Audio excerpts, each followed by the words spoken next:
Welcome back guys, स्वागत है आपका हमारे चैनल में। आज भी हम एक बहुत इंटरेस्टिंग और बहुत बढ़िया टॉपिक पढ़ने जा रहे हैं हमारे फार्मास्यूटिक्स 1 में, जिसका नाम है पोसोलॉजी। ठीक है, टॉपिक पे आने से पहले थोड़ी बातें कर लेते हैं। ये कि आपने देखा होगा जो हमारे मार्केट में बहुत सारी ड्रग्स हैं वो अलग अलग एमजी के साथ आती हैं, मतलब उनके नाम के आगे कुछ एमजी में लिखा होता है। जैसे कि हमारा popular example paracetamol 500 mg, paracetamol 325 mg, paracetamol 650 mg। उसी के हिसाब से आता है पेंटोप 40, पेंटोप्राजोल 40 mg। ऑन्डेंसेट्रॉन एक दवा है जो हम लोग वोमिटिंग को प्रिवेंट करने के लिए यूज करते हैं, वो आता है 4 mg 2 mg में। तो आप ये देख रहे होंगे कि ये इनके नाम के लास्ट में नंबर्स और कुछ mg दिया हुआ है।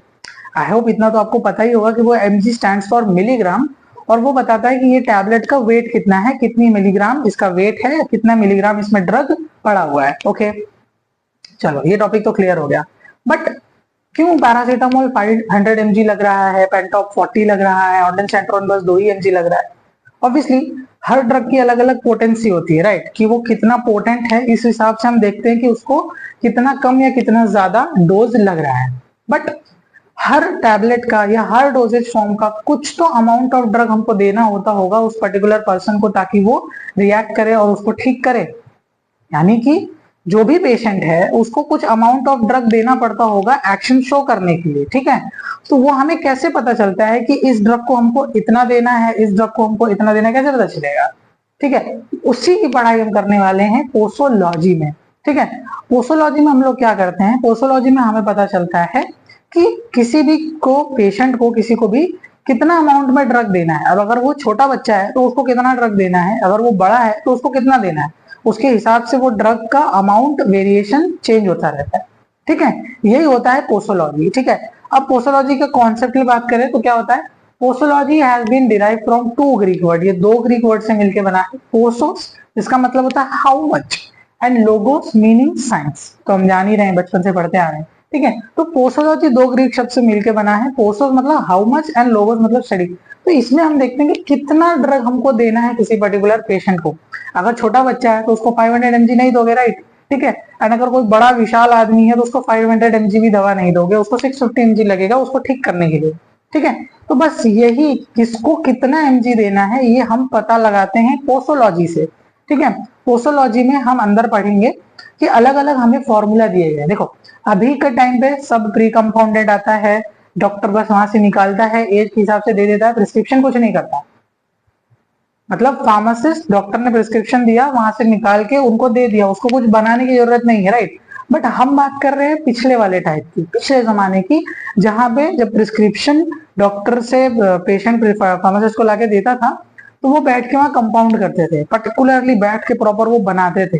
तब वो टाइम को उनको कैलकुलेट करना पड़ता था कि अच्छा ये बच्चा है तो इसको हमको इतना mg ड्रग देना पड़ेगा, ये इतना बड़ा बच्चा है इसको इतना mg देना पड़ेगा, ये बड़ा विशाल है तो इसको ज्यादा देना पड़ेगा।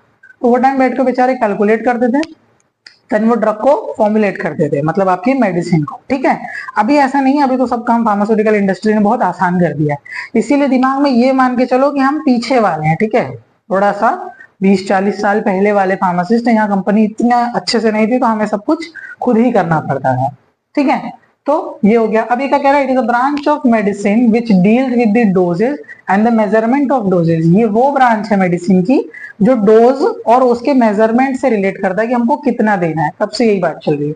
ठीक है, अब क्या बोल रहा है कि इसमें कोई ऐसा यूनिवर्सल लॉ नहीं है रिजिडली जो फिक्स करने के लिए डोज, मतलब ऐसा कोई एक ही सिद्धांत नहीं है कि भाई आपको यही हिसाब से डोज को फिक्स करना है।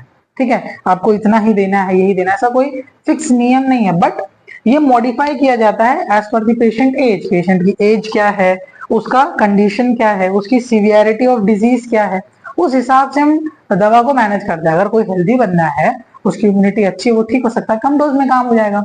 अगर बहुत ज्यादा बीमार हो चुका है तो वो उसकी इम्यूनिटी इतनी ज्यादा पावरफुल नहीं होगी कि वो उसको खुद से ठीक कर सके, तो हमको ऑब्वियसली ज्यादा अमाउंट ऑफ डोज उसको देना ही पड़ेगा ताकि वो ठीक हो जाए। ठीक है, तो ये था पोसोलॉजी का। अब क्या कह रहा है कि ये इंपॉर्टेंट होता है for humans as well as for animals. ठीक है, पोसोलॉजी जब आपको ये जरूरी है पढ़ना और कैलकुलेट करना, क्योंकि ह्यूमंस के लिए भी तो अलग एज होगी, अलग सीवियरिटी होगी डिजीज की, उसकी कंडीशन अलग होगी, सेम एनिमल के लिए भी होगा। तो उसके हिसाब से भी छोटे जो बच्चा होगा एनिमल का उसको कम डोज लगेगा, बड़ा एनिमल होगा तो उसको काफी ज्यादा डोज लगेगा। इसीलिए उनको एनिमल्स के लिए भी ह्यूमंस के लिए दोनों के लिए हमें पोसोलॉजी पढ़ना ज्यादा जरूरी है। हर वो स्टूडेंट जो मेडिकल फील्ड में है, जो डॉक्टर बनना चाहता है, फार्मासिस्ट बनना चाहता है, नर्स बनना चाहता है, उसको सबको ये पोसोलॉजी पढ़ना पड़ता है। ठीक, अब देखो बात क्या कर रहे हैं कि पोसोलॉजी जो हम करने वाले हैं, हम क्या करने वाले हैं कि हम एज अ फार्मासिस्ट बैठे हैं, हमारे पास पेशेंट का प्रिस्क्रिप्शन आ रहा है, पेशेंट आ रहा है, उसके हिसाब से हमको ड्रग को मॉडिफाई करके बनाना है। बट अगेन कुछ ना कुछ फैक्टर्स होते हैं जो आपके लिए बाधा उत्पन्न करेंगे, आपको परेशान करेंगे कि हम कैसे कैसे उसको एडजस्ट करें। तो देखो अब पोसोलॉजी को कुछ कुछ फैक्टर अफेक्ट करते हैं, इतने सारे फैक्टर्स है जो अफेक्ट करते हैं। पहला आता है वेट। अगर कोई पर्सन बहुत हट्टा कट्टा है, विशाल है, उसको ज्यादा अमाउंट ऑफ ड्रग लगेगा एज कम्पेयर टू दी छोटा पर्सन, पतला पर्सन। ठीक है, इसलिए हमको अलग अलग हिसाब से क्लासिफाई करना है। तो वेट याद रख लेना, जो मोटा बड़ा तगड़ा रहेगा, ठीक है, 70 केजी 80 केजी के ऊपर रहेगा, उसको ज्यादा डोज लगेगा 100 केजी वाले को, और 60 50 40 वाले को अलग डोज लगेगा। ठीक, फिर आता है एज। जो छोटे बच्चे होते हैं, पीडियाट्रिक्स और गेरियाट्रिक्स, ठीक है, उनके लिए ज्यादा नहीं कम डोज लगता है, एंड जो बड़ा इंडिविजुअल होता है अडल्ट, उसके लिए ज्यादा डोज लगता है। बच्चों के बूढ़ों के लिए कम डोज लगता है, नॉर्मल इंडिविजुअल अडल्ट के लिए उससे ज्यादा डोज लगता है। ठीक है, जेंडर और सेक्स। जो फीमेल होती है, फीमेल में ड्रग की मात्रा कम लगती है as compare to the males. क्यों? क्योंकि उनके अंदर जो बॉडी फैट परसेंटेज होता है वो थोड़ा ज्यादा होता है, इसलिए उनमें ड्रग कम लगती है और वो ड्रग ज्यादा एक्शन करती है। अब वो फैट का बॉडी के एक्शन से क्या लेना देना, ये आप जब थोड़े बड़े हो जाओगे और बड़े बड़े कॉन्सेप्ट पढ़ोगे तो डेफिनेटली क्लियर हो जाए। ठीक है, रेस। अब देखो हर प्रजाति के हर टाइप के लोग हैं, तो किसी में कम लगता है, किसी में ज्यादा लगता है। कैसे? किसी में एंजाइम ज्यादा होता है, किसी में मेटाबॉलिज्म फास्ट होता है, किसी में ऑब्जॉर्प्शन अच्छा होता है। तो ये अलग अलग वैरायटी स्पीशी के हिसाब से भी देखने के लिए हमको मिलता है। ठीक है, टेम्परेचर। अगर कोई बहुत ज्यादा कूल एनवायरनमेंट में है तो कुछ ड्रग काम नहीं कर पाती है, अगर कोई ज्यादा हॉट एनवायरनमेंट में है तो कुछ ड्रग अच्छा काम करती है। जैसे कि जो कॉन्स्टिपेशन की दवा आती है, अगर हॉट एनवायरनमेंट है तो थोड़ा वो ज्यादा अच्छा काम करती है as compare to the cold environment. Okay, then आता है क्लाइमेट। सेम क्लाइमेट की भी वही बात कर रहा है कि कौन सा कैसा मौसम है, हॉट एंड कोल्ड वाला। और अगर टेम्परेचर की बात करोगे तो अगर कोई बहुत ज्यादा स्वेटी हो जा रहा है, बहुत ज्यादा थक जा रहा है, गर्मी है, ठंडा है, रिलैक्सिंग है, तो वैसे ये फैक्टर भी उस पर अफेक्ट करता है। ऑक्यूपेशन, आप काम क्या कर रहे हो, अगर आपका बहुत बिजी लाइफस्टाइल है, बहुत भागा दौड़ी करते हो, बहुत अप डाउन रहता है आपको, तो ज्यादा डोज लगेगी। एंड अगर कम काम करते हो, रिलैक्स हो, टेबल डेस्क जॉब है आपका, तो कम डोज लगेगा। सारे फैक्टर डिपेंड करता है आपके डोज पे। ठीक है, डिजीज, अगर आपको कोई क्रोनिक डिजीज हो गई है, बहुत ज्यादा बड़ी लेवल पे डिजीज हो गई है, तो डेफिनेटली बात है आपको ज्यादा अमाउंट ऑफ ड्रग लगेगा और एल्स कम लगेगा। ठीक है, इसमें जाने से पहले और दो चार चीजें हैं कि आप रूट ऑफ एडमिनिस्ट्रेशन कैसा है। जैसे कि अगर इंजेक्शन दे रहे हो तो इंजेक्शन में थोड़ी सी ड्रग लगती है, ठीक है, एंड वही अगर आप टैबलेट दोगे तो ज्यादा लगेगा, क्योंकि ओरली पेट में जाएगा, इंटेस्टाइन में जाएगा, फर्स्ट पास मेटाबॉलिज्म होगा। इसीलिए पैरासीटामोल टैबलेट में 500 mg लगता है एंड इंजेक्शन में कम लगता है। एंटीबायोटिक ज्यादा लगता है, इसमें कम लगता है। ठीक है, तो रूट ऑफ एडमिनिस्ट्रेशन पे भी डिपेंड करता है, टाइम ऑफ एडमिनिस्ट्रेशन पे डिपेंड करता है, अमाउंट ऑफ ड्रग पे डिपेंड करता है। अगर छोटा छोटा डोज दोगे तो बार बार देना पड़ेगा, ठीक है, बड़ा डोज दोगे तो कम बार देना पड़ेगा। देन आता है टॉलरेंस। कोई कोई लोग बार बार दवा खा खा के बॉडी में टॉलरेंस प्रोड्यूस कर देते हैं, जिसके वजह से जब स्पेसिफिक अमाउंट ऑफ डोज आप उनको वापस दोगे तो वो एक्शन ही नहीं देगी। ध्यान से समझना, आप बार बार दवा खाओगे तो एक टाइम के बाद, मतलब नॉर्मल लेवल पे नहीं, एक्सट्रीम लेवल पे थोड़ा सा हुआ ड्रग खा लिया, थोड़ा सा हुआ दवा खा ली, थोड़ा सा हुआ दवा, सेम दवा, तो बॉडी को क्या होगा, उतने पे एक्ट करने की आदत हो जाएगी, फिर उतने पे काम नहीं होगा, उसको थोड़ा ज्यादा चाहिए रहेगा, तो उसी को बोलते हैं टॉलरेंस। जैसे नशेड़ी गंजेड़ी लोग को जो अमाउंट ऑफ अल्कोहल या अमाउंट ऑफ गांजा सिगरेट ज्यादा चाहिए रहता है पर्टिकुलर टाइम के बाद वो हिट करने के लिए, वैसे ही नॉर्मल ड्रग का भी है। ठीक है, देन खुद ड्रग ही, अब आप बोलोगे ड्रग कैसे फैक्टर अफेक्टिंग कर देगा पोसोलॉजी का।